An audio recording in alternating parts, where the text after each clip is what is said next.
A Trump win here in New York is in little doubt, but the margin of victory will say a lot about whether the businessman can take care of business and preserve his ability to lock up the nomination before the GOP convention. Chief political correspondent Carl Cameron is at Trump Tower tonight. Good evening, Carl. Thanks, Brett. And if Donald Trump is to clinch the nomination before the convention 3 months from now, he knows he has to have a blowout win tonight. At New York City's Central Synagogue, Republican presidential frontrunner Donald Trump cast a ballot for himself, confident of a big victory in his home state tonight. It's a great honor, and I think it's a great honor for New York. New York is a special place. We're going to have a press area outside.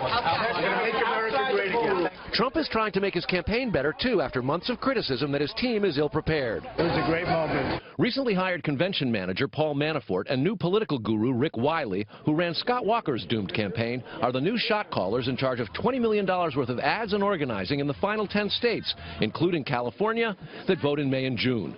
Trump's national field director, Stuart Jolly, resigned yesterday. Campaign manager Corey Lewandowski remains. The new regime is staffing up and has hired veteran GOP election lawyer Bill McGinley for the escalating trench war to lock up the 1,237 delegates required for the nomination. Trump makes no bones about a shakeup. So when you bring other people in, I could see some people, their feelings get a little bit hurt. And, I don't know most of these people, they're field people, but frankly, we're at a position where we'd like to see if we can close it out. In New York, the billionaire led both Texas Senator Ted Cruz and Ohio Governor John Kasich by 2-1 with more than 50% in recent polls. A majority is key in New York's 95-delegate contest. A statewide winner with more than 50% takes 14 at-large delegates. The other 81 come 3 at a time from New York's 27 congressional districts. Each winner-take-all if the victor breaks 50%.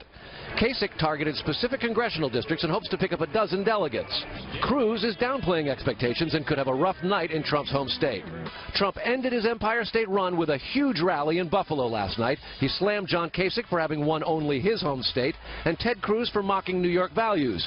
Trump's fans are so ardent they'll likely overlook that he mentioned a convenience store instead of the 9/11 attacks, inhaling the heroism of New York City's first responders. Because I was down there, and I watched our police and our firemen down in 7-Eleven, down at the World Trade Center right after it came down.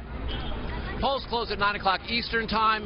The tabulation in the North Country usually comes in pretty fast, within about an hour. Then New York shortly after that. New York actually has only about 10% of the overall Republican vote in the Empire State.